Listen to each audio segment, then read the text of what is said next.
In this video, we're going to be talking about exponential growth as it relates to things in real life that we understand to be true, growth or decay, and we'll talk about that as we go here. The general form of an exponential function is y is equal to a times b to the x. Now, I want to make sure you understand what's going on here.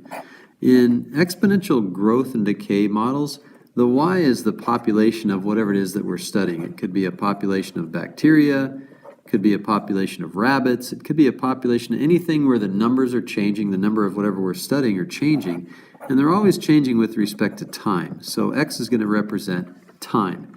And so if, one other equation that you want to make sure you remember is b is equal to 1 plus r. So r is called the constant either rate of growth or decay. So it's either a growth rate or a rate of decay. If r is a rate of growth, then you would know that if you just notice that r is greater than 0. So if r is greater than 0, we have numbers of the population getting bigger with respect to time. If r is a rate of decay, then that would mean that r would have to be less than 0. So if the rate of decay is less than 0, if the rate is less than 0, then we would have a decay. We would have the population getting smaller. So notice that r affects what b is. And so if b is greater than 1, it would have to be greater than 1 if r is greater than 0, then the function model's growth. So it's actually pretty easy once you start seeing some of these examples, which we'll do here in a moment. So if b is between 0 and 1, the function model's decay. When you see words like increase or appreciation, think growth. So increase, appreciation, like when money, you're counting money, it's appreciating, it's getting bigger, your bank account is growing, that's called appreciation, you think growth. You see words like decrease or depreciation, then we think decay. So when numbers are getting smaller, decay, numbers getting bigger, we have growth. For an exponential function, the y-intercept is always equal to the value of a. Why is that? Well, if y is equal to a times b to the x, we know that we find y-intercepts when we let x equal 0. And so we get a times b to the 0, and any real number to the 0 is 1. So the y-intercept is always the value of a. So you can always spot the y-intercept. If you see a right there, that's the y-intercept right there. The exponential growth and decay function is y equals, just writing it again here, a times b to the x. So there you have it. For the examples down here, we're just trying to figure out if the function represents exponential growth or exponential decay. All we have to do, and then find the y-intercept.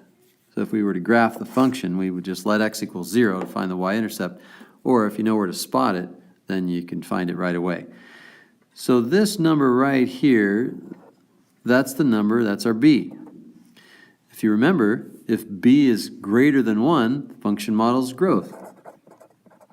So b, obviously 1.15 is greater than 1, so it models growth, and the y-intercept is that number right there. Because if x is equal to 0, 1.15 to the 0, or any number to the 0 is 1, so we just get 8,000. So these problems here you can do in just a few seconds if you know where to look. I should probably put that's the A. And then let's do that same thing for each one of these other ones. And I would encourage you to pause the video now and see if you can figure out what the answers are to each of these other three problems, numbers 2, 3, and 4, and we'll stop there. So time back in. 0.75 is the b. b is less than 1. Therefore, we have decay. The a is always the initial value, the y-intercept, 20. Because when x is 0, any number to the 0 power is 1. Here we had b is greater than 1, by the way. The 15 in number 3, that's your a. The 1/2, that's always the b. Whatever number is being raised to the x power, that's the b. That's obviously less than 1, so we have decay. And the initial value, the y-intercept is 15. Over here, the a is 6, the b is 5/2 is greater than 1, so we have growth. And the initial value, meaning the y-intercept, is 6. That's it.